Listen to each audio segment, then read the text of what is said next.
கரெக்டா இருக்கம்மா? திருச்சிற்றம்பலம். சக்தி இன்று இரண்டாவது பகுதியாக, நேற்று முதல் பகுதியானது, இன்று இரண்டாவது பகுதி. முதல் படை வீடான திருப்பரங்குன்றம், ஆனந்த பைரவி ராகம். தடக்கை பங்கயம் கொடைக்கு கொண்டல் தன் தமிழ்க்கு தஞ்சமென்றுலகோரை தவித்து சென்றிரந்துலத்தில் புண்படும் தளர்ச்சி பம்பரம் தனையூசல் கடத்தை துன்பமன் சடத்தை துஞ்சிடும் கலத்தை பஞ்ச இந்திரிய வாழ்வை கணத்தில் சென்றிடம் திருத்தி தண்டயம் கழற்கு தொண்டு கொண்டருள்வாயே. படைக்க பங்கயன் துடைக்க சங்கரன் புறக்க கஞ்சை மண் பணியாக பணித்து தம்பயம் தனித்து சந்ததம் பரத்தை கொண்டிடும் தனிவேலாம் குடக்கு தென்பரம் பொறுப்பில் தங்குமங்குலத்தில் கங்கைதன் சிறியோனே குறப்பற் கொம்பை முன்புணத்தில் செங்கரம் குவித்து கும்பிடும் பெருமாளே கணத்தில் சென்றிடம் திருத்தி தண்டயம் கழற்கு தன் தொண்டு கொண்டருள்வாயே குவித்து கும்பிடும் பெருமாளே.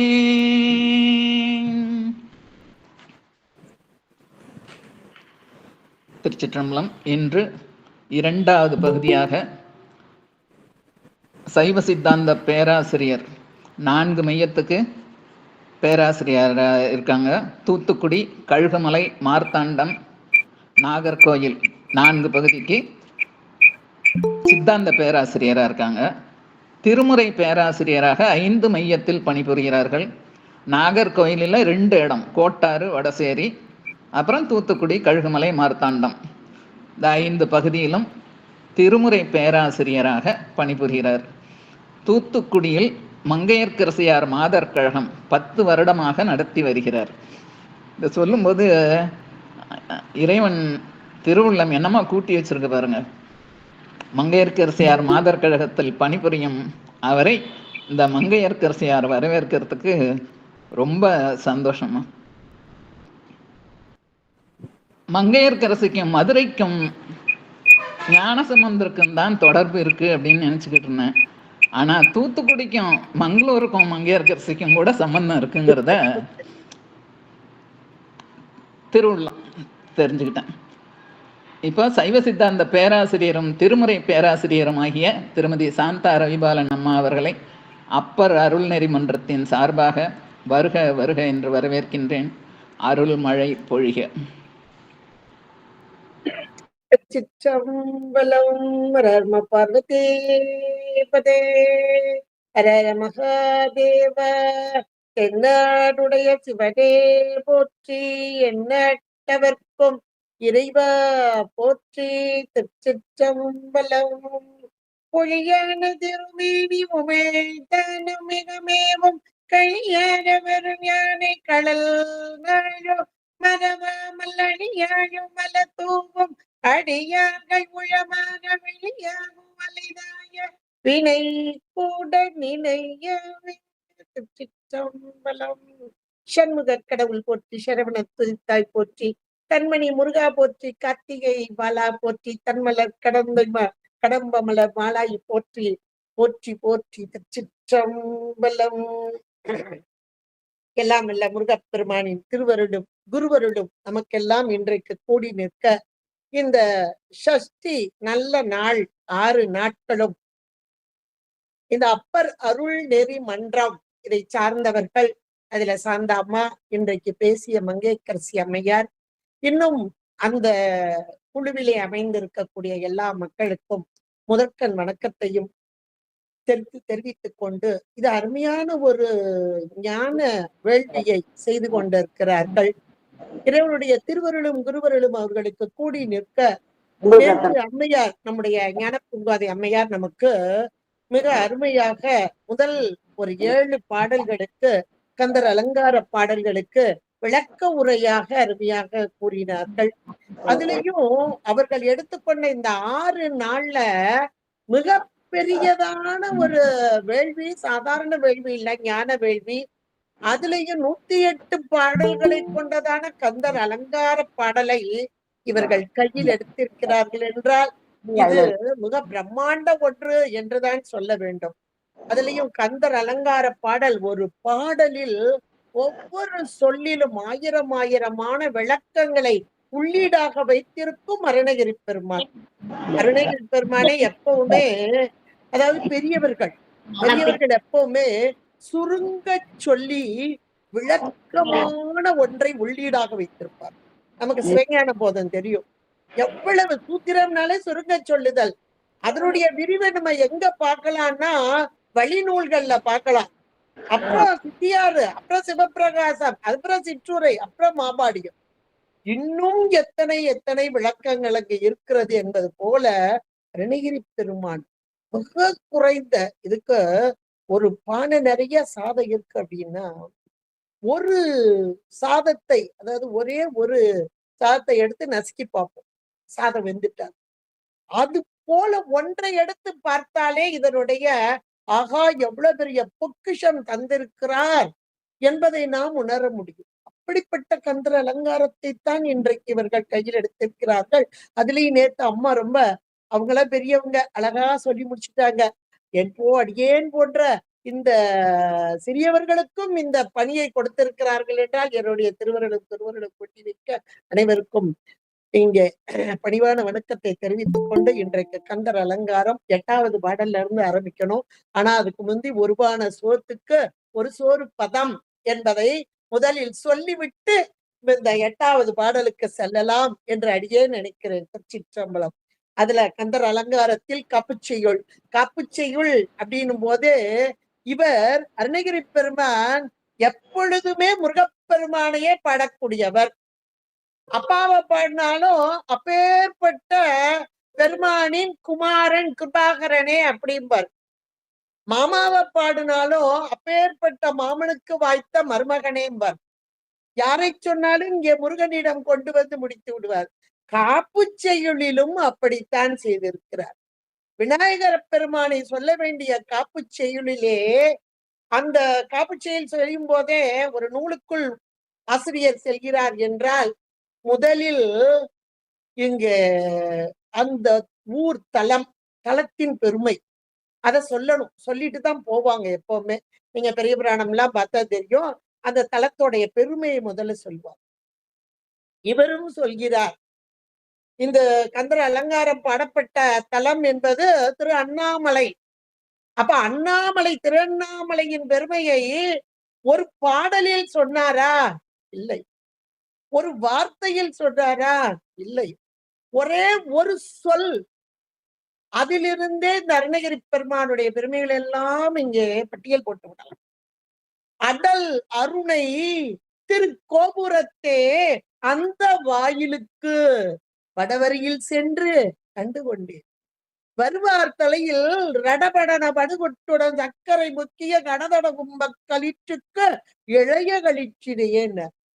அங்க ஒரு களிறு இருக்கு, பெரிய களிறு. அது வரும்போது எல்லாரும் டபடன்னு தலையில கொட்டுவாங்க. பெரிய அந்த தட கும்ப களிற்றுக்கு. ஆனா நான் எதை பார்த்தேன் தெரியுமா?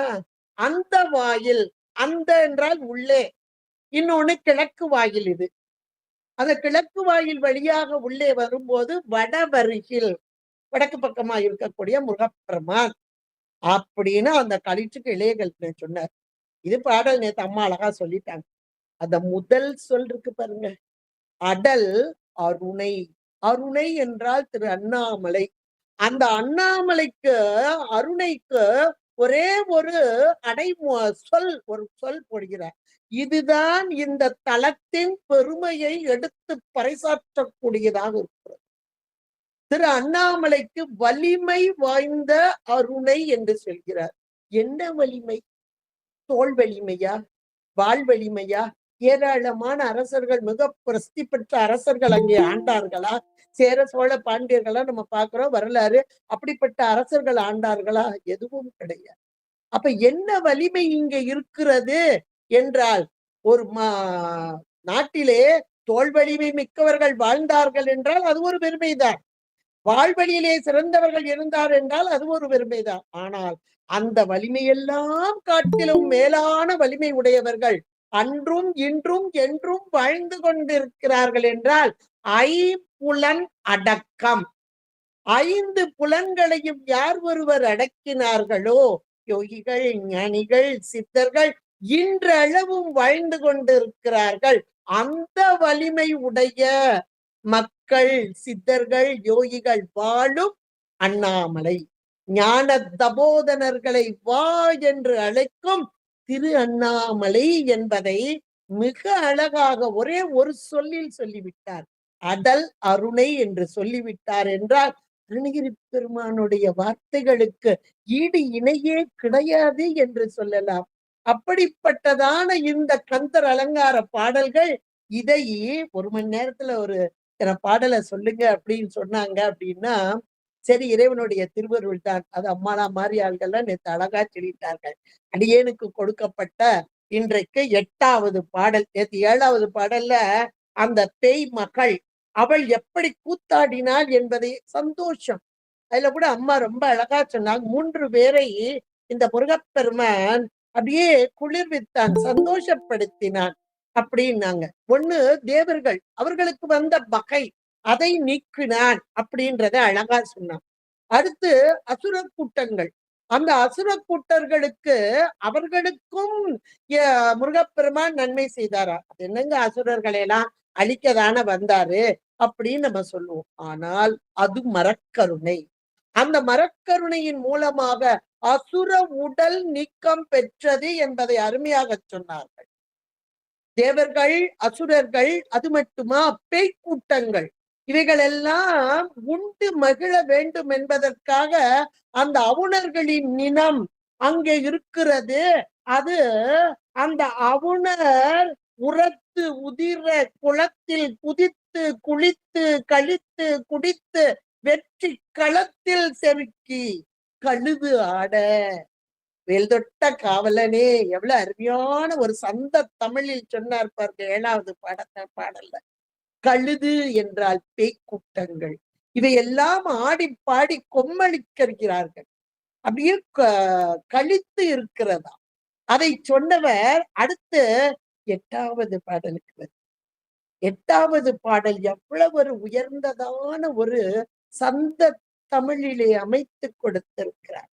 ஒளியில் விளைந்த உயர் ஞான பூதரத்து உச்சியின் மேல் அழியில் விளைந்ததோர் ஆனந்த தேனை அநாதியிலே வெளியில் விளைந்த வெறும் பாழை பெற்ற வெறும் தனியை தெளிய விளம்பியவா முகம் ஆருடை தேசிகனே.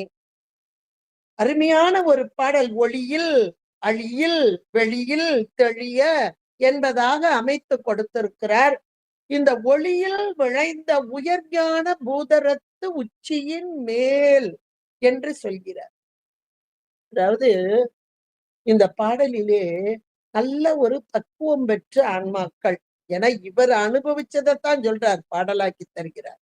எதை அனுபவித்தார் என்றால், இந்த முருகப்பெருமானே வந்து இவருக்கு குருவாக, முருகப்பெருமான் 3 பேருக்கு குருவாக வந்தார் என்று சொல்வார்கள்.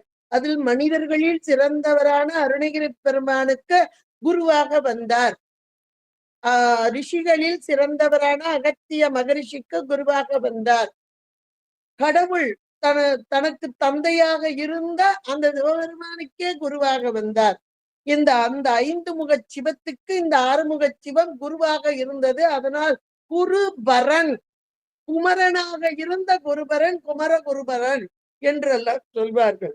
இந்த அருணகிரி பெருமானுக்கு குருவாக வந்தார். அந்த குருவாக வந்து உபதேசம் செய்தார். சும்மா இரு, சும்மா இரு சொல்லற என்றாலுமே அம்மா பொருள் ஒன்றும் அறிந்திலனே என்று இவருடைய வாக்காகவே நாம் உணர்கிறோம். அப்படிப்பட்ட இந்த குருவாக வந்த நிலையை இந்த 8வது பாடலிலே அந்த குருவாக வந்தவர் தனக்கு எதை கொடுத்தார், எதை உபதேசம் செய்தார் என்பதையும் இந்த பாடலிலே சொல்கிறார். அந்த குருவாக வந்தது 4வது வரியில பாருங்க, தெளிய விளம்பியதா முகம் ஆறுடை தேசிகனே என்கிறார். 6 முகமாக வந்த முருகப்பெருமான். இந்த முருகப்பெருமான் 6 முகமாக ஏன் வர வேண்டும்? நிறைய பேரு நிறைய விஷயங்கள் சொல்லுவாங்க. நமக்கு கந்த புராணம் மிக அழகாக அதை எடுத்து சொல்கிறது. அந்த இறைவன் எம்பெருமான் என தேவர்களின் துன்பத்தை நீக்க வேண்டும் என்பதற்காக எல்லோரும் வந்து அந்த இறைவனிடம் வேண்ட இறைவன் எம்பெருமான் தன்னுடைய சதாசிவ முத்தமாக 5 முகங்களோடு கூடிய இறைவன். அந்த 5 முகங்கள் ஈசானம், தத்புருஷம், வாமதேவம், அகோரம், சத்யோஜாதம் என்ற 5 முகங்களோடு ஞானிகளுக்கு மட்டுமே தெரியக்கூடியதான அதோ முகம். அதோ முகம் என்றால் கீழ் நோக்கியது, உயிர்களின் பொருட்டாக இறங்கி வரும் தன்மை. இதுதான் ரொம்ப முக்கியமானது. நமக்காக இறங்கி வந்த பெருமான் இந்த முருகப்பெருமான் என்பதை நாம் உணர்ந்து கொள்ள வேண்டும். ஞானிகளுக்கு மட்டுமே தெரியக்கூடியதான அதோ முகம். ஒவ்வொன்றிலும் இருக்கும் ஞான அக்னி வெளிப்பட்டது. இந்த ஞான அக்னி அங்கே ஆகாசம் எங்கும் நிறைந்திருந்தது. இறைவன் எம்பெருமான் ஆணையிட, அந்த வாயு பகவானுக்கு ஆணையிட அதை ஒன்றாக்க, வாயு பகவானால் தாங்க முடியாத போது அக்னியிடம் கொடுக்க, அதாவது 5 பூதத்துல இருக்க அக்னி, அந்த அக்னி இந்த ஞான அக்னியை தாங்க மாட்டாமல் கங்கையில் விட கங்கை வற்றி வறண்டதா. இப்போது அருகில் உள்ள சரவண பொய்கையிலே 6 தாமரை மலர்களின் மீது 6 குழந்தைகளாக அங்கே தோன்ற அம்மை உமை அன்னை இங்கே வந்து 6 குழந்தைகளையும் ஒன்றாக்கினாள். இறைவனிடமிருந்து புறப்பட்ட ஞானம், ஞான அக்னி அம்மையால் ஒன்று சேர்க்கப்பட்ட இந்த 6 உருவங்கள் ஒன்றாக்கிய. அப்ப 6 முகமும் இங்கே ஒன்றாக்கப்பட்டது. யாரால்? அம்மையால், சக்தியால். அப்ப அந்த ஞானமும் இந்த ஆற்றலும் ஒன்று சேர்ந்தது.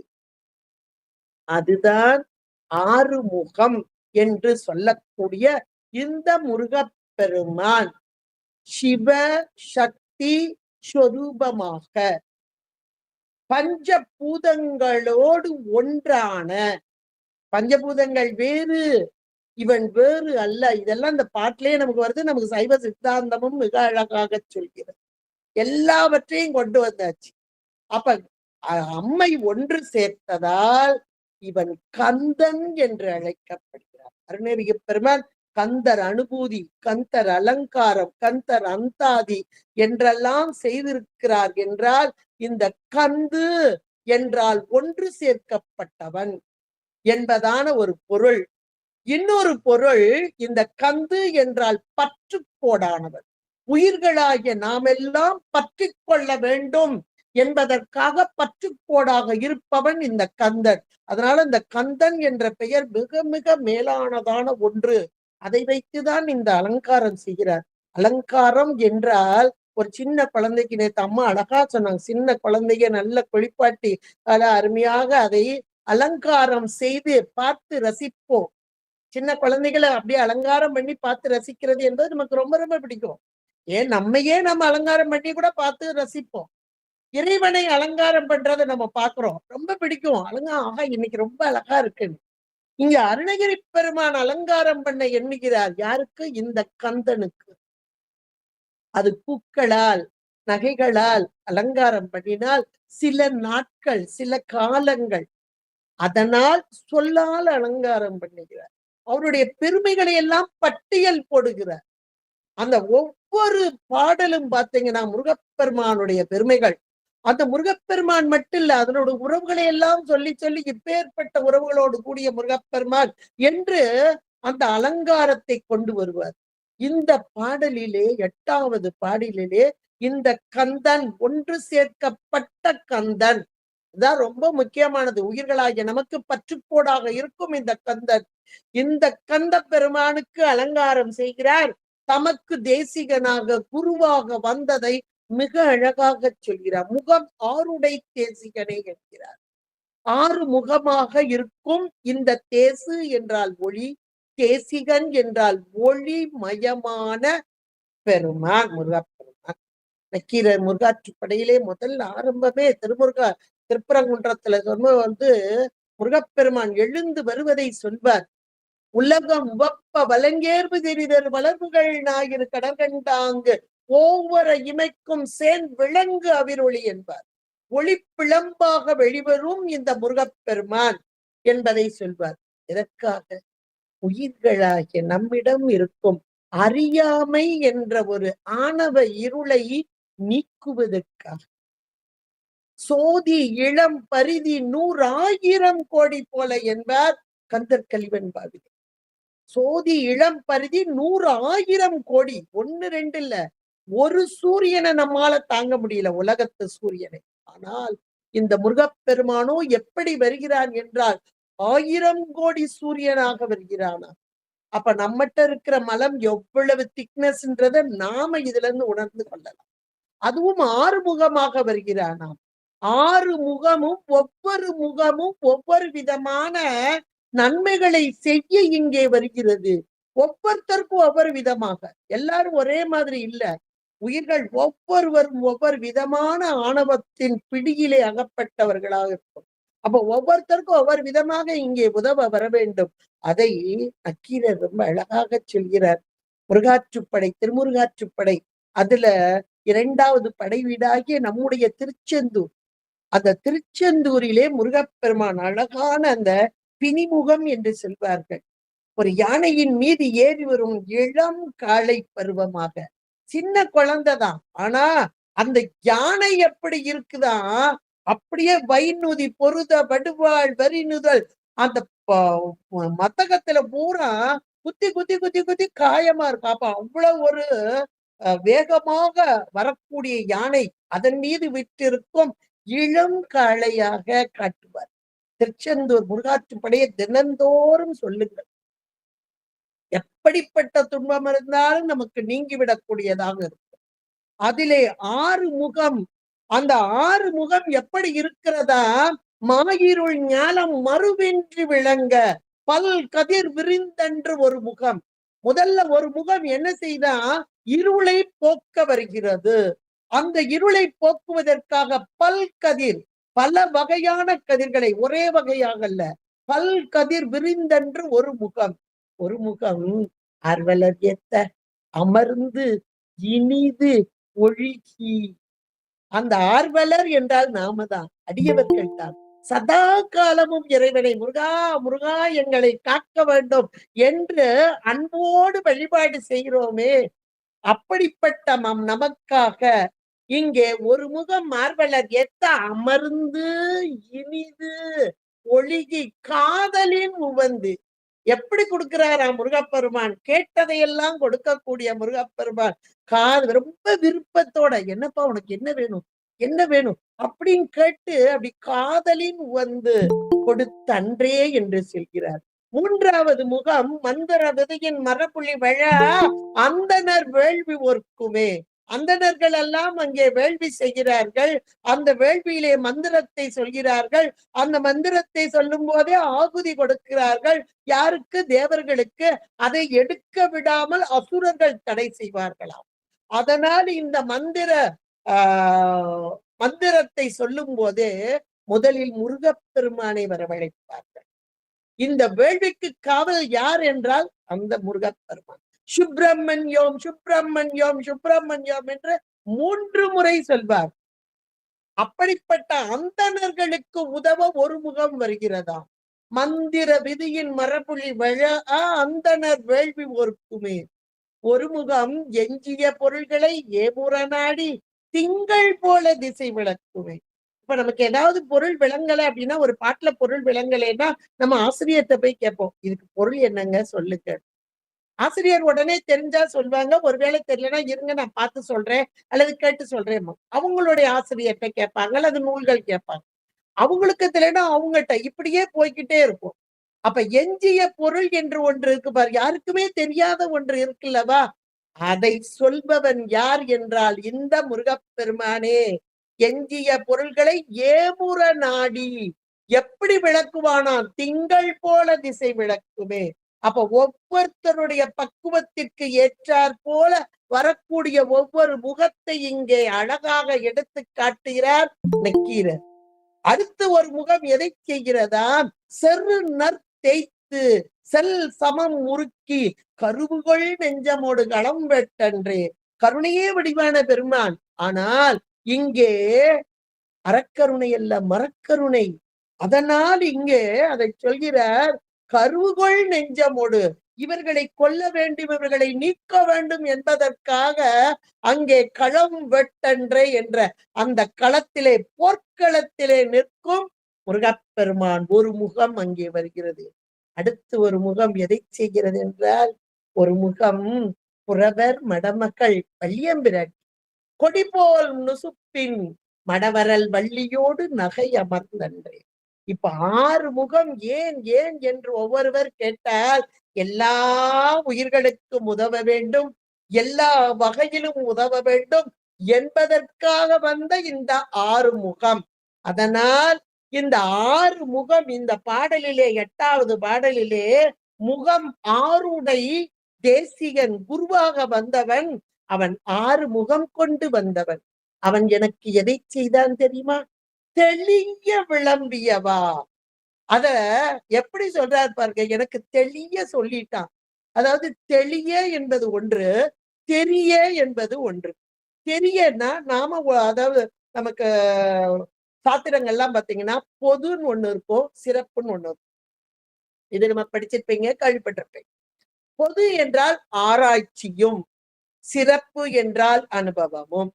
ஆராய்ச்சியும் அனுபவமுமாக உள்ள இந்த நூல் அப்படின்றத நம்ம சிவஞான போதத்துல, சிவபிரகாசத்திலயும் இருக்கு, பொது சிறப்பெல்லாம் இருக்கு. இப்போ ஒரு நூல் படிக்கிறோம் அப்படின்னா பொதுவா ஆராய்ச்சியோட படிக்கிறது ஒண்ணு, ஆனால் அனுபவத்தோடு படிப்பது. இந்த தேசிகன், இந்த குருவாக வந்த தேசிகன் எனக்கு தெரிய சொல்லல, தெளிய சொன்னான், அனுபவிக்க வைத்தான். இதுதான் மேலான ஒரு நிலை. அந்த அனுபவத்தில் தெளித்தவர் இந்த அருணகிரி பெருமான். அதை இங்கே சொல்கிறார், தெளிய விளம்பியவா முகமாருடைய தேசிகனே. சரி, அது எதுதான், அது என்ன அப்படின்னா, அப்படியே மேல போங்க. மேல போனா 2வது வரியில இருக்கு பாருங்க. எதை செய்தான் தெரியுமா? அழியில் விளைந்ததோர் ஆனந்த தேனை. அதைத்தான் தெளிய எனக்கு அனுபவிக்க கொடுத்தான். எதை கொடுத்தான்? ஆனந்த தேன். இது எதனால் விளைந்தது? அழியில் விளைந்தது. அழி என்றால் அன்பு. அந்த அன்பில் விளைந்த ஆனந்த தேன். தேன் கேள்விப்பட்டிருக்கோம். அது என்னங்க ஆனந்த தேனு அப்படின்னா, தேன் எல்லாருக்கும் தெரியும். தேன் சின்ன குழந்தைகள்ல இருந்து பெரியவங்க வரைக்கும் கொடுக்கக்கூடியது. அது மருந்தாகவும் இருக்கும், விருந்தாகவும் இருக்கும். உடம்புக்கு முடியலையா குழந்தைக்கு தேன் கொடு அப்படிம்பாங்க, அல்லது மருந்த குழைச்சு கொடுப்பாங்க. அது மருந்தா வரும்.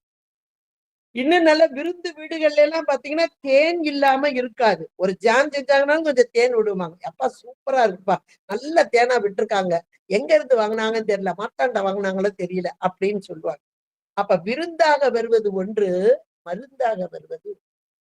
இந்த இறைவன் உயிர்களுக்கு விருந்தாகவும் வருகிறான், மருந்தாகவும் வருகிறான். யாருக்கு விருந்து, யாருக்கு மருந்து? இவர் விருந்துங்கிறார், ஆனந்த தேன்ட்டார். இவருக்கு விருந்துதான்.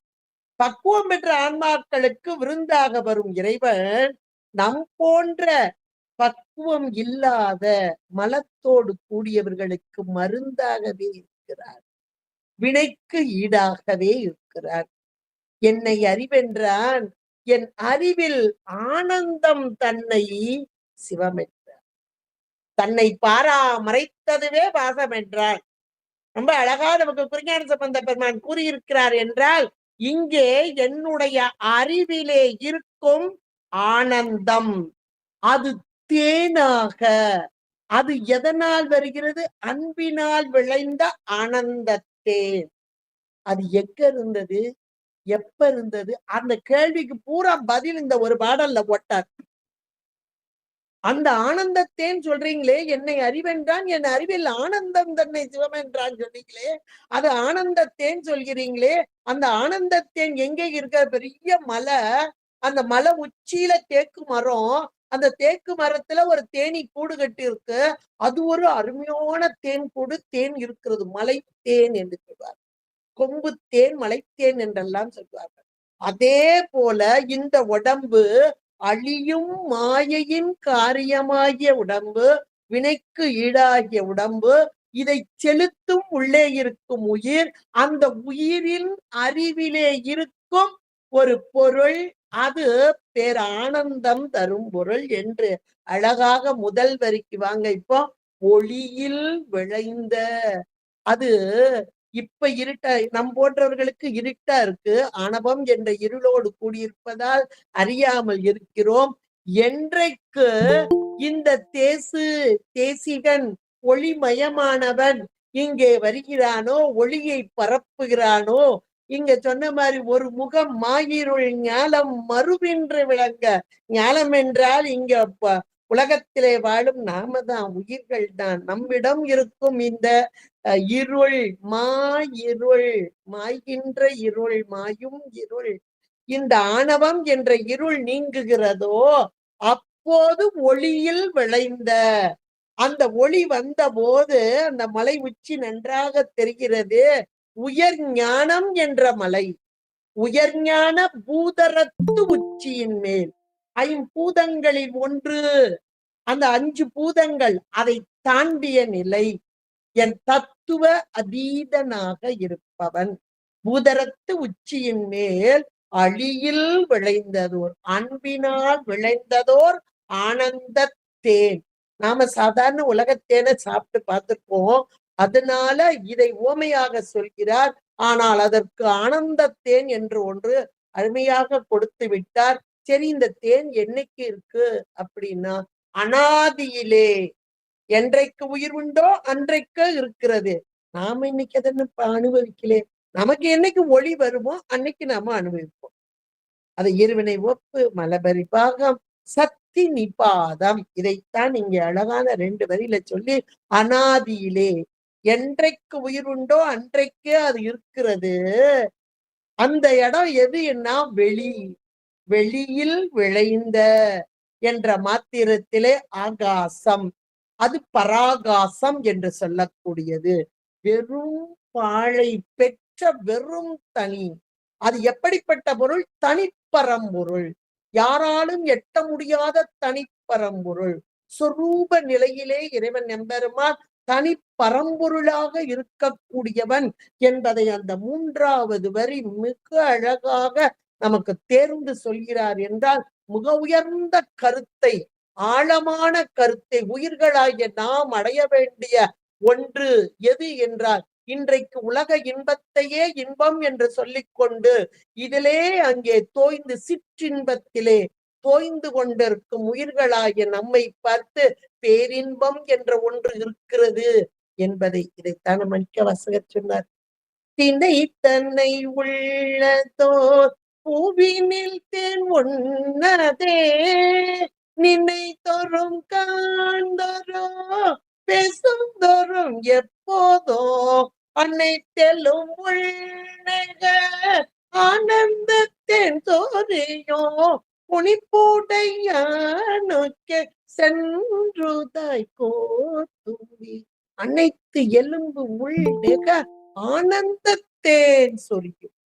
அது அப்படியே இதை, இந்த ஆனந்த தேனை, அனாதியிலே உள்ள அந்த ஆனந்த தேனை, அந்த வெளியில் விளைந்த வெறும் பாழை, இவன் தனிப்பொருள், தனி பரம்பொருள்.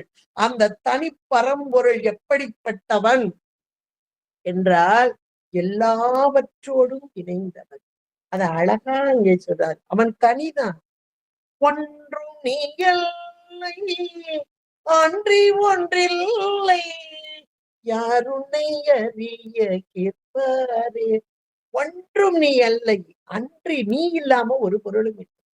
அதைத்தான் இங்கே அழகாக வெறும் பாழை பெற்ற வெறும் தனியை தெளிய விளம்பியவா, தெரிய அல்ல, தெளிய எனக்கு அனுபவமாக தந்த 6 முகம் உடைய தேசிகனே என்பதாக மிக அருமையான ஒரு பாடலாக்கி 8வது பாடலிலே அவருடைய அனுபவத்தை இங்கே நமக்கு அப்படியே எடுத்து கொடுத்திருக்கிறார் என்றார். அருணகிரி பெருமான் மிக உயர்ந்த நிலையில் இருந்தவர். இறங்கி வந்து, இது சொல்லுக்குள்ள எல்லாம் அடங்காது. நான் அடுத்த பாட்டிலேயே அடுத்தாப்புல சொல்றேன். ஏனென்றால் இது சொல்லுக்கு அடங்காத ஒரு பொருள், ஆனால் சொல்லாக்கி தருகிறார். ஏனென்றால் யாம் பெற்ற இன்பம் பெருக இவ்வையகம் என்று வாழ்ந்த அருமையான ஒரு குரு என்றால் அருணகிரி பெருமான். எல்லோரும் பெற வேண்டும் என்பதற்காக அந்த அனுபவத்தை இங்கே அருமையாக சொல்லாக்கி கொடுக்கிறார். அப்படிப்பட்ட ஒரு அருமையான பாடல்தான் ஒளியில் விளைந்த உயர்ஞான பூதரத்து உச்சியின் மேல் அழியில் விளைந்ததோர் ஆனந்த தேனை அனாதியிலே வெளியில் விளைந்த வெறும் பாழை பெற்ற வெறும் தனியை தெளிய விளம்பியவா முகமாருடை தேசிகனே என்று 8வது பாடலை சொல்லி அது எப்படிப்பட்டது என்பதை அடுத்த பாடலிலே மிக அழகாக சொல்கிறார் பாருங்கள். தேனென்றும் பாகென்றும் ஓமிக்க ஒன்னா மொழி தெய்வ வள்ளிக்கோன். தெய்வ வள்ளிக்கோன், அந்த வள்ளிக்கோன் எனக்கு உபதேசம் செய்தார். அது ஒன்று உண்டு. கூறவற்றோ அதை சொல்ல முடியுமா? ரொம்ப அருமையா சொல்லிட்டார். இதை சொல்ல முடியுமா? கூறவற்றோ சொல்ல முடியும். சொல்லுக்குள் அடங்காது. பாசஞானத்தாலும் பசிஞானத்தாலும் பார்ப்பரிய வரம்பரர். பாசஞானம் என்பது, இந்த சொல் என்பது பாசஞானம். இதனால் சொல்ல முடியுமா? இதற்குள் அவன் அடங்குவானா? கூறவற்றோ என்பதான ஒரு வினாவோடு அங்கே சொல்கிறார். இதை சொல்ல முடியுமா? அந்த தெய்வ வள்ளிக்கோன் எனக்கு உபதேசித்தது ஒன்று உண்டு. கூறவற்றோ அது எப்படிப்பட்டது என்றால் இதோ சொல்கிறேன். அந்த சொல்லுக்குள் அடங்க முடியாத அந்த பொருளை இதோ சொல்கிறேன் என்று சொல்கிறார். ஆனால் வான் அன்று, கால் அன்று, தீ அன்று, நீர் அன்று, மண்ணும் அன்று, தான் அன்று, நான் அன்று, அசரி அன்று, சரீரி அன்றே என்பதாக சொல்லிவிட்டார். 5 பூதங்களையும் சொன்னார். வானன்று, காலன்று என்றால் 5 பூதங்கள். இந்த 5 பூதங்கள் தான் இவனா? இதெல்லாம் நம்ம பரபக்கத்துல பார்த்தாலும் தெரியும், நம்ம சாத்திரத்திலையும் கூட சொல்லுவோம். நிறைய பேர் இன்றைக்கு இந்த 5 பூதங்களின் வடிவே இறைவன் என்று சொல்பவர்கள் இன்றைக்கு நம்ம பார்த்துக்கிட்டு இருக்கிறோம். ஆனால் இதுவெல்லாம் அல்ல, அல்ல என்று சொன்னார், இல்லை என்று சொல்ல. இது மிக உயர்ந்ததான அத்துவித கலப்பு. நம்ம அத்துவிதம் என்ற சொல்லுக்கு மிக அருமையான பொருள் நம்ம சைவ சித்தாந்தத்துல படிச்சிருக்கிறோம். அத்துவிதம் என்பது இல்லை என்பது கிடையாது. அதாவது துவிதம் என்றால் 2, அத்துவிதம் என்றால் எதிர்மறை பொருளை தருது. 2 இல்லை என்று சொல்ல மாட்டோம். 2 அல்ல, 2 அற்றது. அங்க 2 பொருள் இருக்கு, ஆனால் ஒன்றாக தென்படும். அதுபோல இங்கே பஞ்சபூதங்கள் உண்டு. பஞ்சபூதங்களில் இவனும் உண்டு. வானாகி மண்ணாகி வழியாகி ஒளியாகி என்று ஆகி ஆகி ஆகி வருபவன். விண்ணல்ல மண் அல்ல என்று அப்பர் பெருமான் கூறுகிறார் என்றால் அல்ல அல்ல அல்ல, இல்லை இல்லை என்று சொல்ல மாட்டார். அல்ல அல்ல என்று சொல்றார். அதுவே அவன் அல்ல. அதனோடு ஒன்றாகி ஜடப்பொருளாகி அந்த பஞ்சபூதங்களை இயக்குபவன் இவன். அதுவே இவன் அல்ல. இந்த பாடலிலே அழகாக சொல்கிறார். அந்த உபதேசம் எனக்கு ஒன்று உபதேசித்தது ஒன்று உண்டு. அது யார் அப்படின்னா வள்ளிக்கோன் என்பார். தெய்வ வள்ளிக்கோன் அப்படிம்பார். அந்த தெய்வ வள்ளியை பற்றி சொல்லும் போது ஒரு அருமையான ஒரு அடைமொழி சொல்கிறார். தேனென்று பாகென்று ஓமிக்க ஒன்னா மொழி. அவளுடைய வார்த்தைகள் எப்படி இருக்குமா? அருமையாக தேன் போல இனிமையாக. இதை நமக்கு அருணகிரி பெருமான திருப்புகளையும் சொல்றார். பாகு கனி மொழி மாது குறமகள். பாகு போன்று, தேன் பாகு போன்று இனிமையான மொழியை உடைய குறமகள். பாகு கனிமொழி மாது குறமகள் பாதம் வருடிய மனவாழா என்று சொல்வார். அதைத்தான் இங்கே தேனென்று வாகென்று ஓமிக்க ஒண்ணாத மொழி தெய்வ வள்ளிக்கோன் என்று வள்ளியம்பிராட்டிய நிறைய இடங்கள்ல, கந்தராலங்காரத்துல நிறைய இடங்கள்ல அவர் சொல்றார். ஏனென்றால் நேத்து அம்மா அழகா அதை சொன்னாங்க. வள்ளியம்பிராட்டி என்பவள் இங்கே மானுட பிறவியாய நம்முடைய பிரதிபிம்பம். அங்கே தேவர்குல பெண்ணாக இவள் வந்தாலும் தோன்றினாலும் இங்கே வந்து வேடுவர் கூட்டிலே வாழ்ந்து, அதாவது உலகத்து மக்களுக்காக இங்கே வந்து வாழ்ந்து, ஆனால் சதா காலமும் முருகப்பெருமானையே தியானித்துக் கொண்டிருக்கும் மிக உயர்ந்த பக்குவம் பெற்ற ஆன்மா. வள்ளிய பார்க்கும் போதே நமக்கு ஞாபகம் வரணும். ஆனா நம்ம அப்படி இல்ல. ஆனா அவளோ பக்குவம் பெற்ற ஆன்மா. முருகப்பெருமானை தவிர வேறு ஒன்றை நினையாத அந்த வள்ளியம்பிராட்டி. அவளுடைய மொழி எப்படி இருக்குமா? பாகு போல இனிமையாக இருக்குமா? இத குமரகுருபரர் முத்துக்குமார சுவாமி பிள்ளைத்தமிழ், அந்த வைத்தீஸ்வரன் கோவில்ல முத்துக்குமார சுவாமியாக முருகப்பெருமான் வீற்றிருக்கிறார். அங்கே உள்ள அந்த பிள்ளைத்தமிழ்ல பாடும்போது செங்கரை பருவத்துல பாடுறாரு, தேனூறு கிழவிக்கு வாயூறி நின்றவன் என்பதாக. தேனூறு கிழவிக்கு வாயூறி நின்றவன் என்றால் இந்த வள்ளியம்பிராட்டியின் மீது அன்பு கொண்டவன், அந்த தேன் போல அந்த மொழிக்கு ஆட்பட்டவன் என்பதை சொல்கிறார். இந்த வள்ளியம்பிராட்டி என்பவள் நன்றாக பக்குவம் பெற்றாலும் இவள் இருப்பதோ எங்கே? வேடுவர் கூட்டத்தோடு. மாயை என்ற திணைப்புணம் காத்து கொண்டிருக்கிறார். இதிலிருந்து மீட்டெடுக்க வேண்டும் என்பதற்காக இவளை தேடி வந்த பிரான் முருகப்பெருமான் இந்த வள்ளியம்பிராட்டியை ஆட்கொள்ளுவதற்காக தேடி வந்தாராம். தெய்வ யானையை அவருக்கு மணமுடிக்க கொடுத்தார்கள். அருமையான அங்க திருமணம் நடந்தது. ஆனால் இவரோ வள்ளியம்பிராட்டியை ஆட்கொள்வதற்காக, இவர் நினைச்சா இந்த வள்ளியம்பிராட்டியை அங்க கூட்டு போய் அங்கேயே கல்யாணம் பண்ணியிருக்கலாம். அதை செய்யல. இந்த வேடுவர் குட்டத்துக்கு இங்கேயே, அது கூட இந்த வள்ளிமலையில் நடந்தது அப்படின்னு சொல்லுவாங்க, இங்கேயே வந்து அவளை ஆட்கொள்ள வேண்டும் என்று விரும்பி வந்தார். விரும்பி வந்த இந்த முருகப்பெருமான் என்பதாக சொல்வார்கள். இதற்கு காரணம் பக்குவம் பெற்ற ஆன்மாக்களை தனதாக்கி கொள்ளுதல் என்பதை இங்கே உணர்த்தும் வண்ணமாக, வள்ளி திருமணம் என்பதாவே அது சிற்றின்பமானது ஒன்று அல்ல, பேரின்பம். இந்த உயிர்கள் பக்குவம் அடைந்த மாத்திரத்திலே இறைவன் முருகப்பெருமான் வந்து அவர்களை ஆட்கொள்ளுதல், பேரின்பத்தை தருதல் என்பதுதான் வள்ளி கல்யாணம் என்பதாக சொல்லப்படுகிறது. அதை இந்த பாட்டுல ரொம்ப 9வது பாடல, தேனென்றும் பாகென்றும் ஓமைக்க ஒண்ணா மொழி தெய்வ வள்ளிக்கோன் எனக்கு உபதேசித்தது ஒன்று உண்டு என்று சொல்லி, அது என்ன பொருள் என்றால், இந்த பஞ்சபூதங்களில் ஒன்று அல்ல அல்ல என்று சொன்னார், இல்லை என்று சொல்லவில்லை. வானன்று காலன்று தீயன்று நீரென்று மண்ணு மன்று இதையெல்லாம் சொன்னவரு தான் அன்று அவன் என்று இவனை சுட்டிக்காட்ட முடியுமா? தான் என்றால் அவன் என்று சுட்டிக்காட்பது. தான் அன்று சுட்டி அறிய முடியாத பொருள் இது என்று சொன்னார். நான் அன்று என்று சொன்னார். நான் அன்று என்று சொன்ன மாத்திரம் எனக்குள் இருப்பவன் என்று நாம் எடுத்துக்கொள்ள வேண்டும்.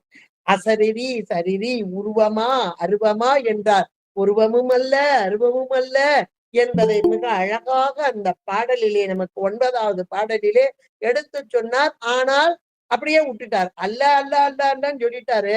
மிற்ற அடுத்தத நாமே உய்த்து உணர்ந்து கொள்ள வேண்டும். உய்த்து உணர்வது மட்டும் இல்ல, அடுத்தடுத்த பாடல்கள்லயே முருகப்பெருமானை பற்றி அழகாக எடுத்து சொல்கிறார், மலராக்குகிறார். இதையெல்லாம் அலங்கார மலராக்குகிறார். முருகப்பெருமானை அலங்கரிக்கும் மலராக்குகிறார். அடுத்த பாடல்ல 10வது பாடல்ல சொல்றார் பாருங்க, சொல்லுகைக்கு இல்லை என்று எல்லாம் இழந்து சும்மா இருக்கும் எல்லையுள் செல்ல என்னை விட்டவா. இகழ் வேலவன் நல்ல கொல்லியை சேர்க்கின்ற சொல்லியை, கல் வரை கொவ்வை செவ்வாய் வள்ளியை புல்கின்ற மால் வரை தோல் அண்ணல் வல்லபமே. 10வது பாடல்ல ரொம்ப அழகா சொல்றார். முதல்ல அன்று அன்று அன்று என்று சொன்னவர் அடுத்த பாடல்ல சொல்லுகைக்கு இல்லை. ஒரு சொல்லால சொல்ல முடியுமா இதை என்றால், சொல்லுவதற்கு முடியாத ஒன்று இல்லை என்ற வார்த்தையை சொல்றார். அப்ப சொல்லுகைக்கு இல்லை என்று சொல்லிவிட்டார்.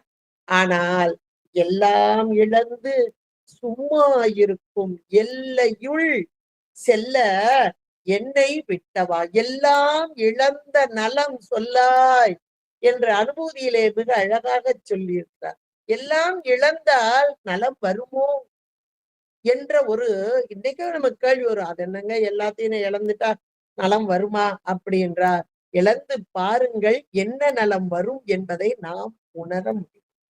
எல்லாம் இழந்த நலம் சொல்லாய் முருகா சுரபூபதியே என்றார். அப்ப எல்லாம் இழப்பது என்பது என்ன என்பதை நாம் உணர்ந்து கொள்ள வேண்டும். யான் எனது என்ற செருக்கு என்னால் ஒன்றும் செய்ய முடியாது. நம்முடைய சாத்திரம் மிக தெளிவாக சொல்கிறது. மற்ற இந்த ஆங்கிலத்துல கூட ஒரு பழமொழி உண்டு, two your best leave the rest அப்படின்னு. உன்னால முடிஞ்சதை செய், மிச்சத்தை சாமி பார்த்துக்கிறார் அப்படின்னு சொல்றாங்க. ஆனால் நம்முடைய சாத்திரங்கள், அதாவது சைவ சித்தாந்தம் எதை சொல்கிறது என்றால், உன்னால் ஒன்றும் முடியாது.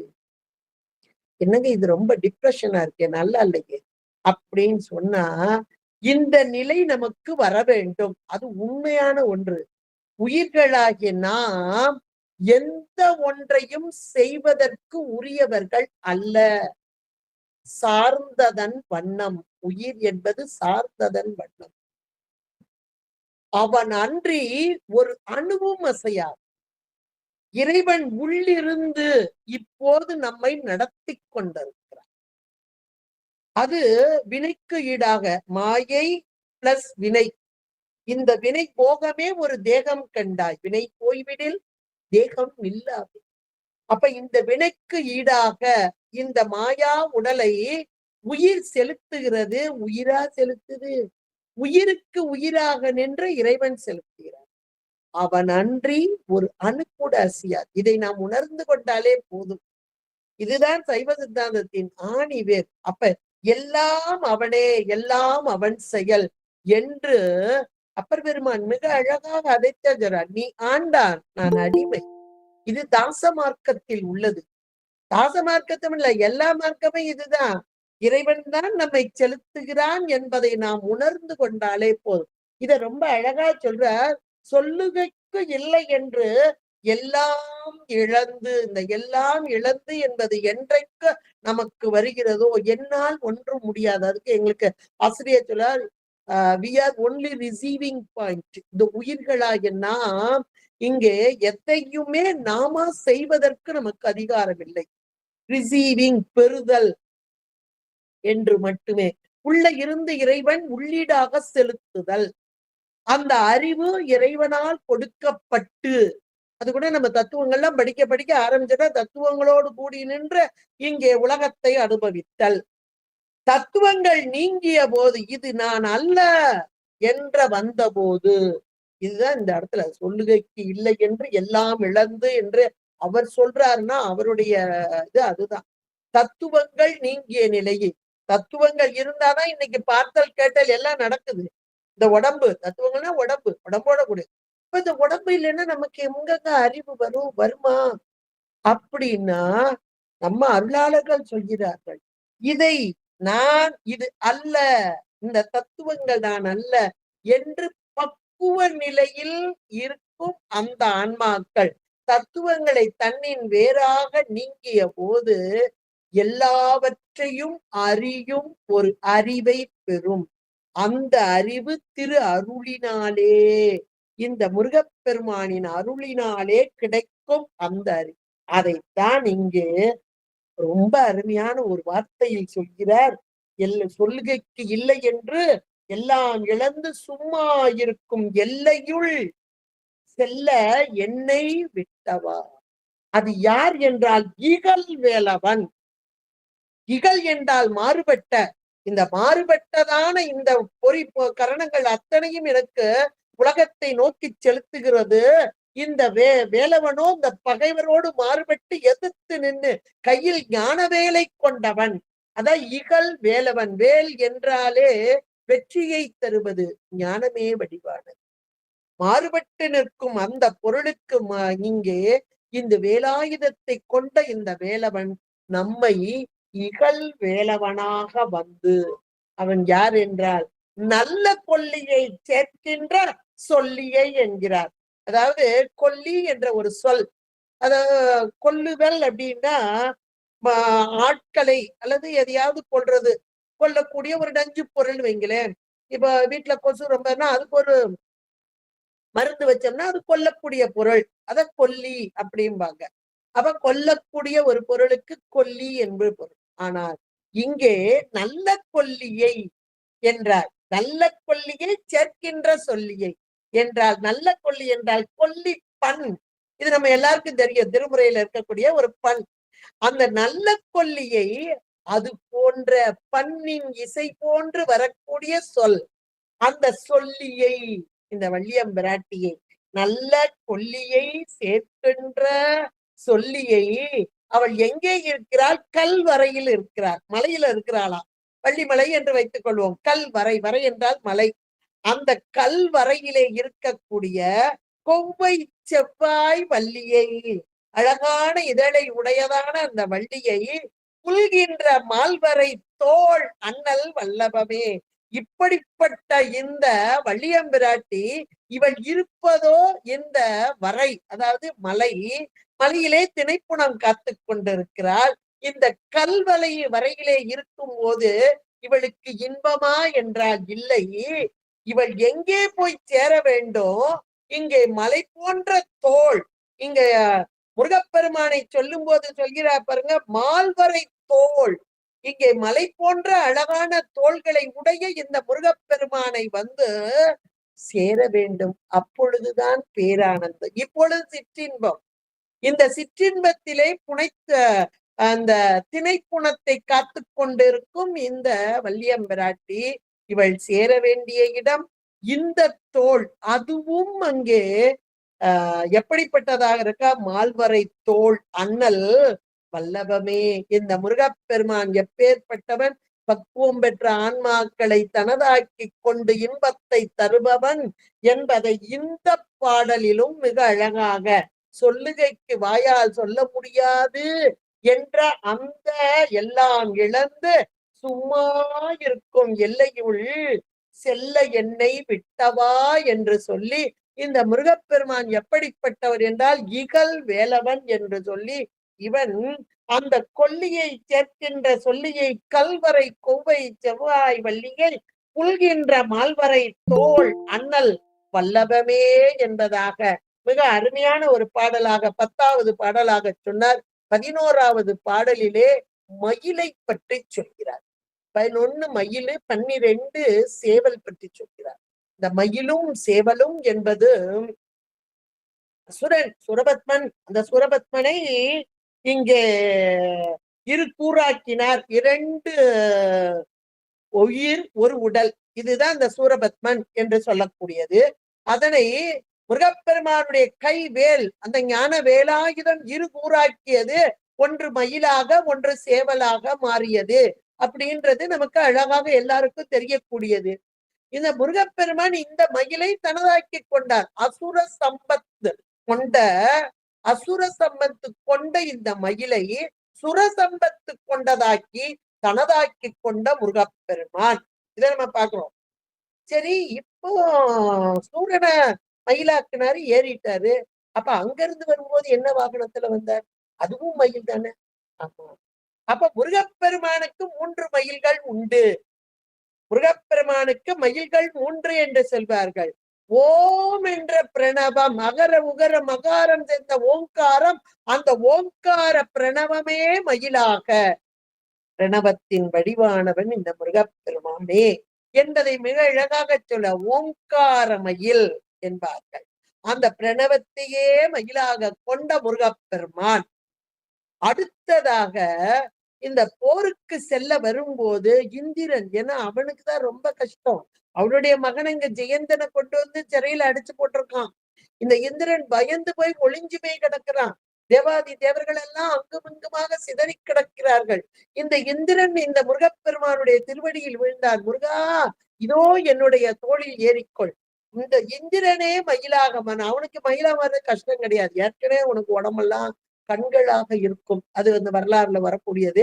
கண்களாக இருக்கும். உயிர் இந்த மயிலுக்கு தோகையில எல்லாம் பாத்தீங்கன்னா 1000 கண்கள். 1000ன்றது எண்ணிக்கையில் அடங்காதது என்பதற்காக சொல்லக்கூடியது. இந்திர மயிலில் வந்தார் முருகப்பெருமான். அப்ப பிரணவமாகிய அந்த மயில், பிரணவ மயில், மந்திர மயில், அடுத்து இந்திர மயில், அடுத்து சுந்தர மயில் என்பதுதான் இந்த சூரபத்மன் என்ற அரக்கன், அசுரன். அந்த அசுரனை ஊராக்கி அங்கே மயிலாக ஏற்றுக்கொண்டார் இந்த முருகப்பெருமான் என்பதாக இங்கே சொல்லப்படுகிறது. ஓங்காரத்து உள்வொழிக்கு உள்ளே முருகன் உருவம் கொண்டு தூங்கார் என்றும் இன்னொரு இடத்துல இவர் அருணகிரி பெருமான் சொல்வார்.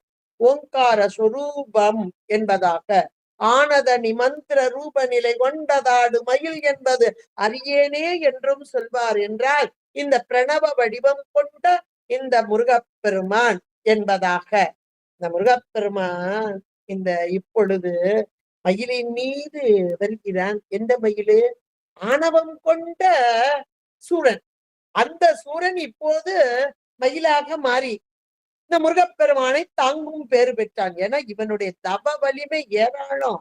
அப்பாவை நோக்கி தவம் செய்தது.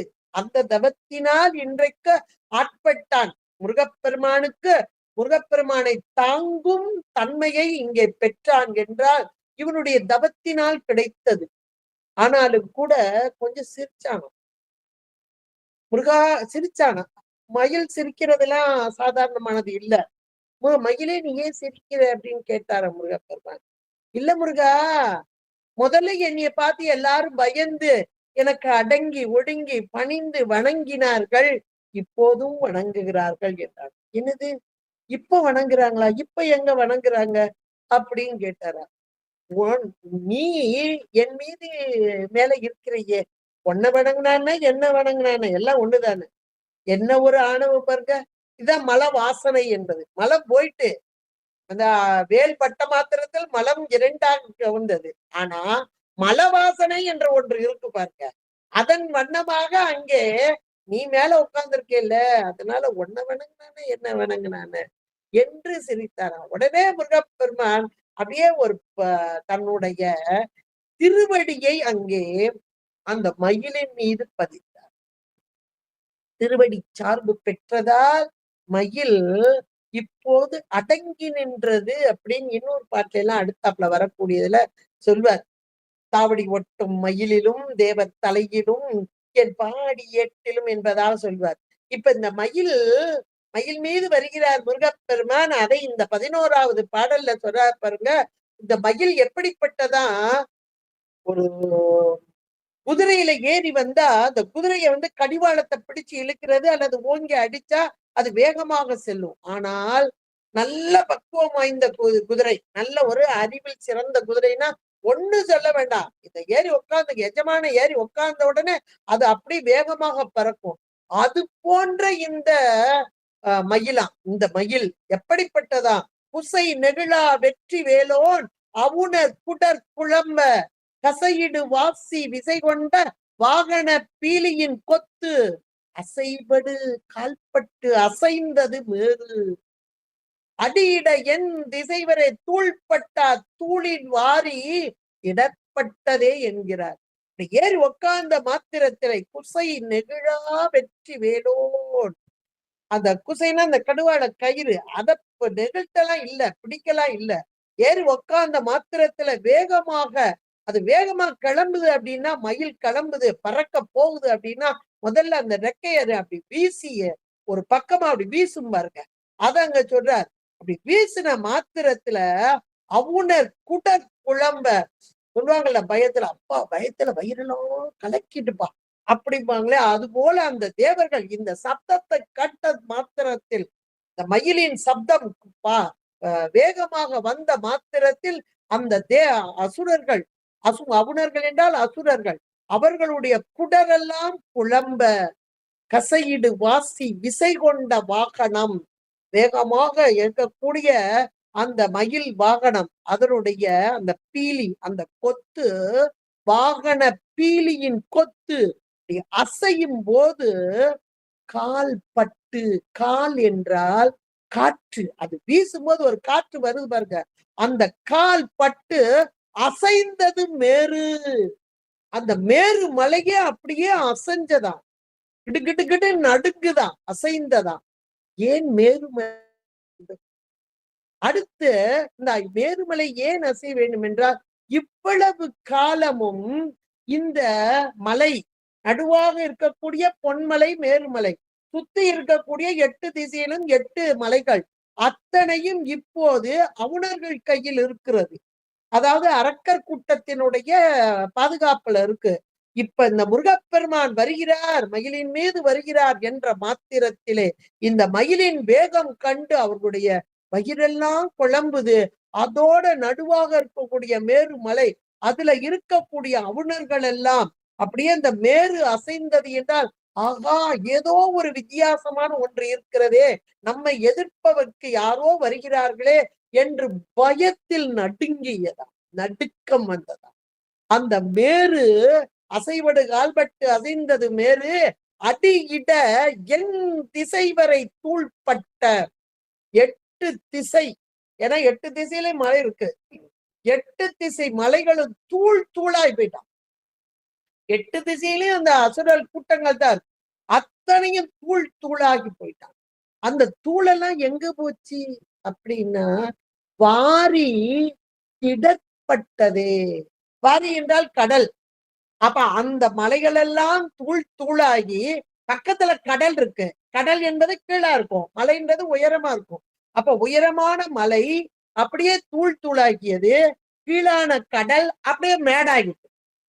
ஒரு நிமிஷம் நீங்க, இது ஒரு கற்பனை காட்சிதான். அவரு கற்பனையா இல்ல, அனுபவமா சொல்றாரு.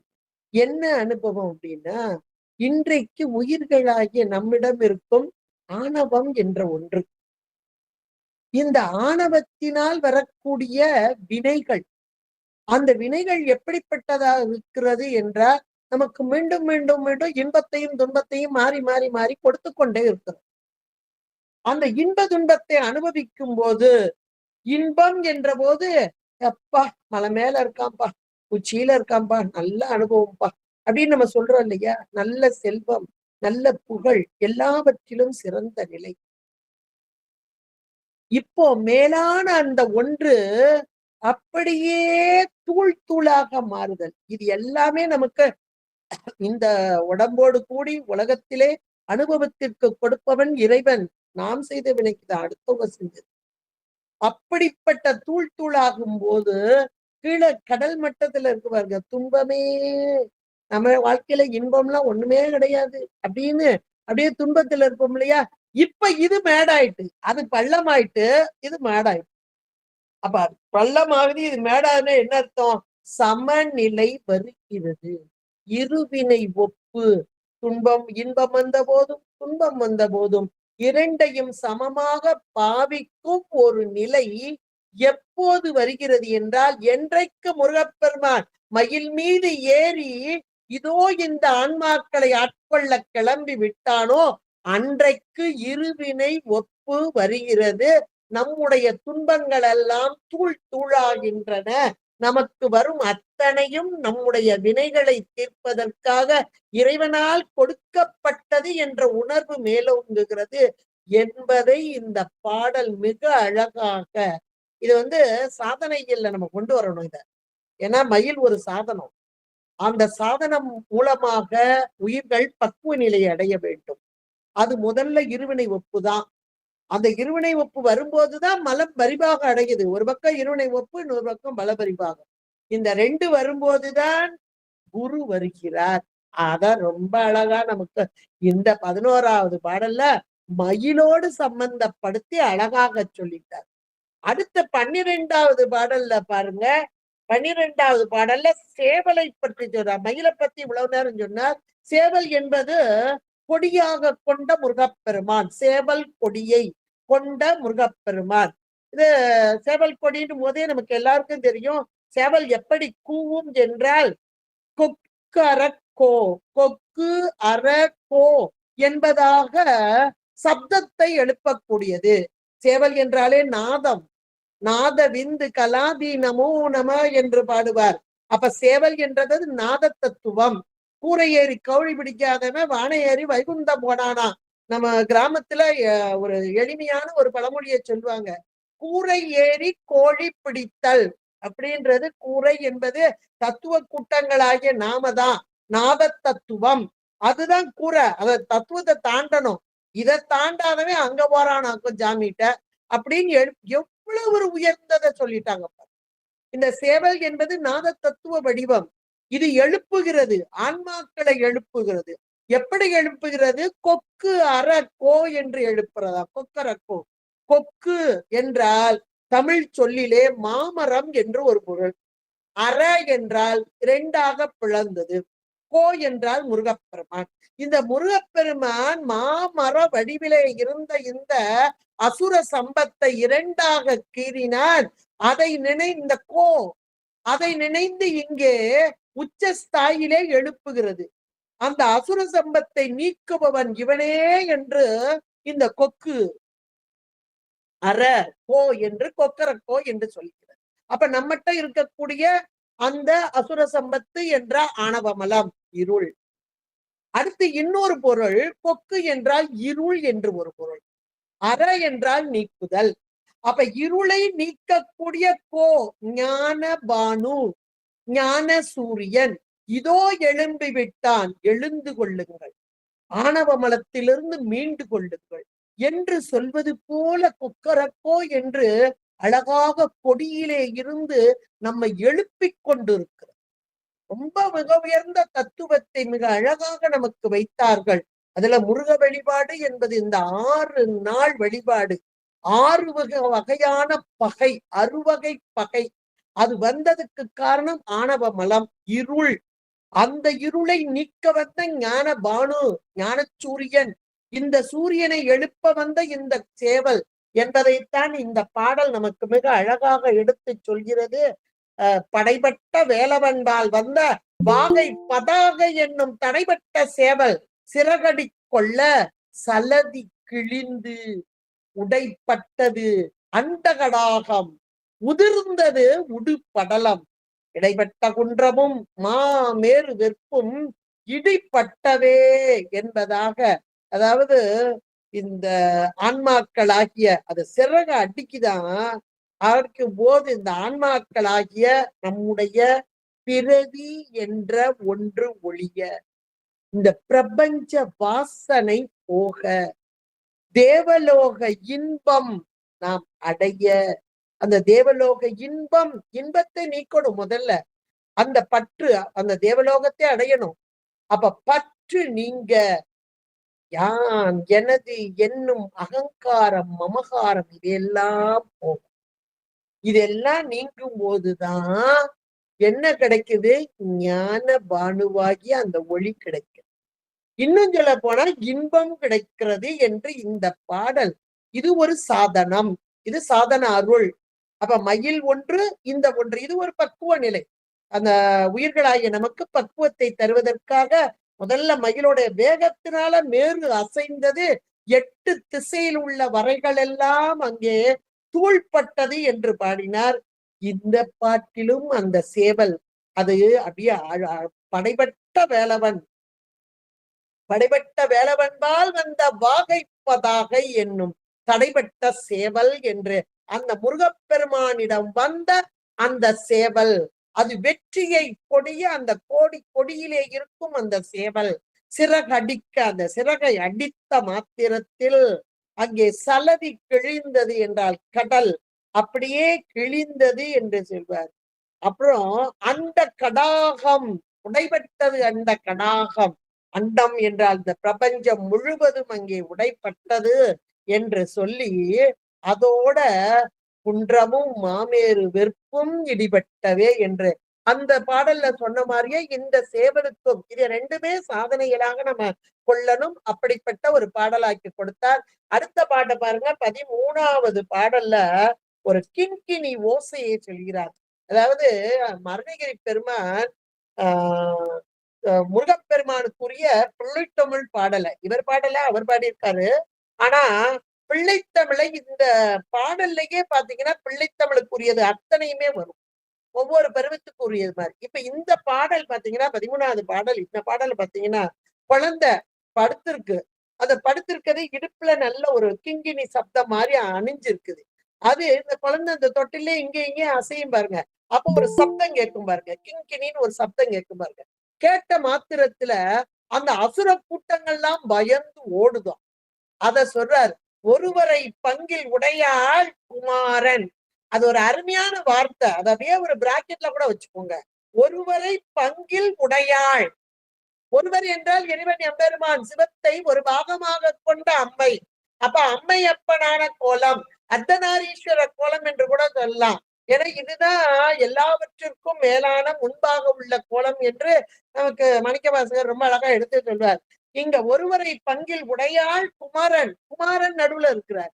அப்ப அம்மை அப்பனாக நடுவில் இந்த குமார பெருமானாக இருக்கக்கூடிய உமாஸ்கந்தன் சோமாஸ்கந்த புத்தம். இது நீங்க பக்கத்துல அதுல சச்சிதானந்தம் கூட எழுதிக்கலாம். சத்து சித்து ஆனந்தம், சச்சிதானந்த பொருள் என்று சொல்லலாம். ஏன்னா முருகப்பெருமானே சச்சிதானந்த பொருள் தான். உயிர்களாகிய நாம் ஆனந்தம் கொள்ள வேண்டும் என்பதற்காக அம்மை, அப்ப அதை முதலே நம்ம பார்த்தோம். அம்மை இறைவனிடமிருந்து வந்த ஞானம், அம்மையின் கைப்பட்ட அந்த சக்தி ஆற்றல் ரெண்டும் சேர்ந்து ஆனந்தத்தை தரும் பொருள் இந்த பொருள் என்று பார்த்தோம். அதைத்தான் இங்கே சொல்கிறார். ஒருவரை பங்கில் உடையாள் குமாரன்.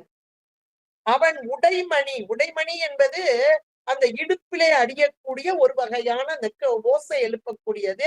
இது குழந்தைகள் அணியக்கூடியது. உடைமணி சேர் திருவரை கிண்கிணி ஓசை படத்திடு கிட்டு அறக்கர் வெறுவர திக்கு செவிடு பட்டு 8 வெற்பும் கனக பருவரை கொன்றும் அதிர்ந்தன என்று சொல்றார்.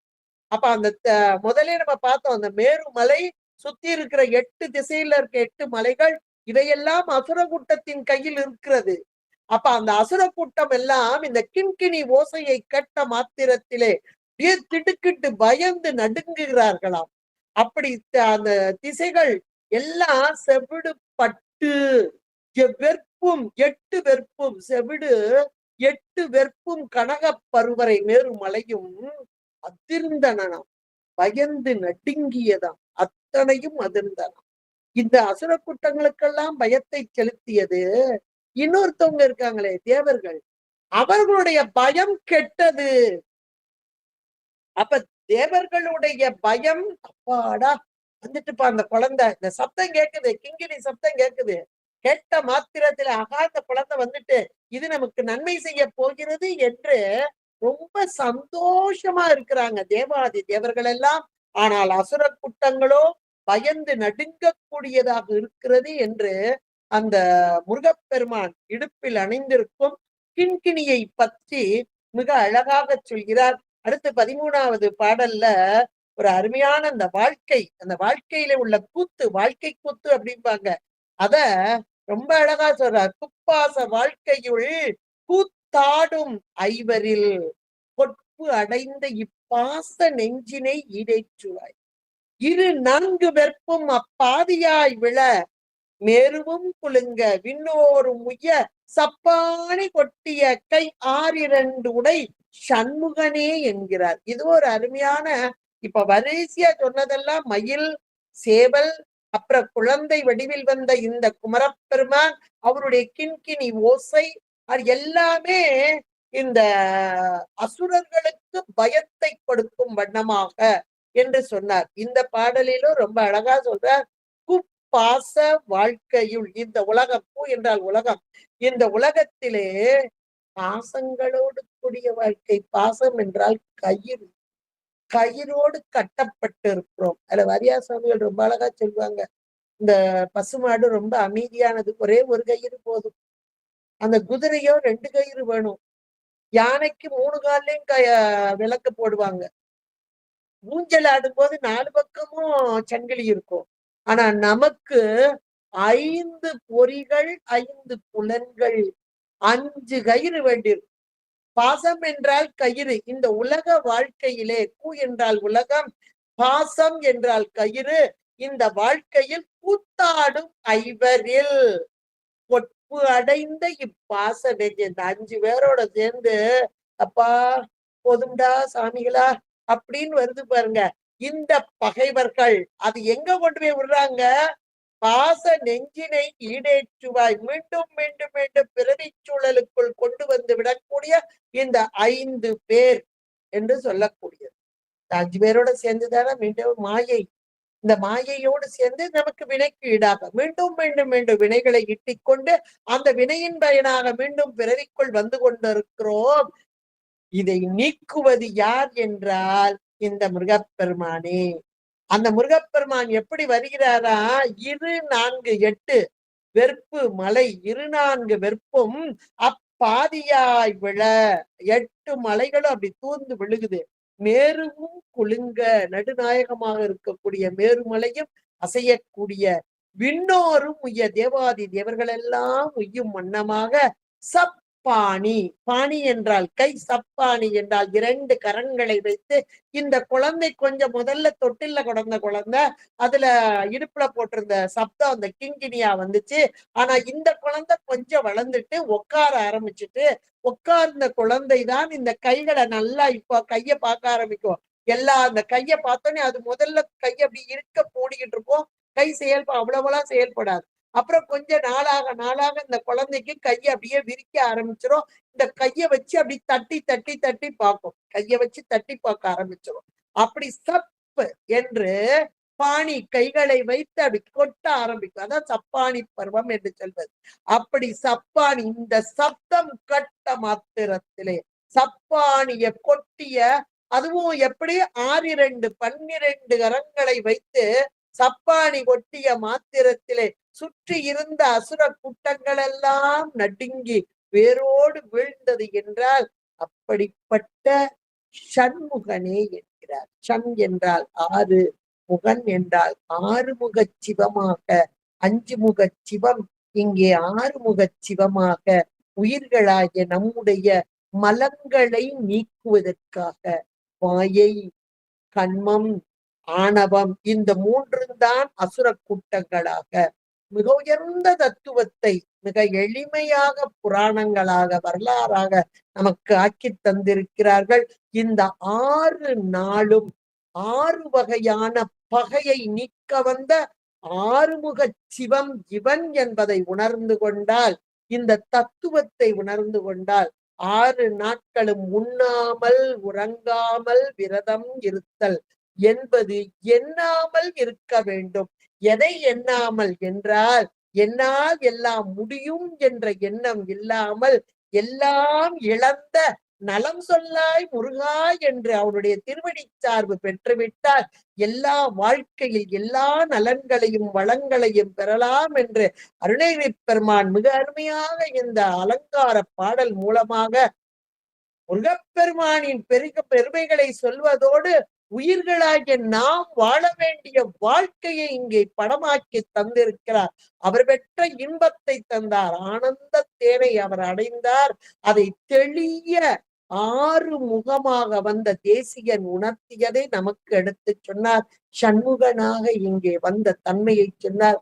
இப்படிப்பட்ட சண்முக கடவுளை தினம் தோறும் 6 நாள் மட்டும் அடுத்து வரும் நாட்களிலும் இந்த சண்முக கடவுளோடு நாம் இங்கே தொடர்பு படுத்தி ஒவ்வொரு நொடியும் இறைவனோடு நாம் செலுத்த வேண்டுமென்றால் இந்த மனம், வாக்கு, காயம் 3 இறை வழிபாட்டோடு இருந்தால் நம்முடைய மலங்களெல்லாம் நம்மை விட்டு நீங்கும்.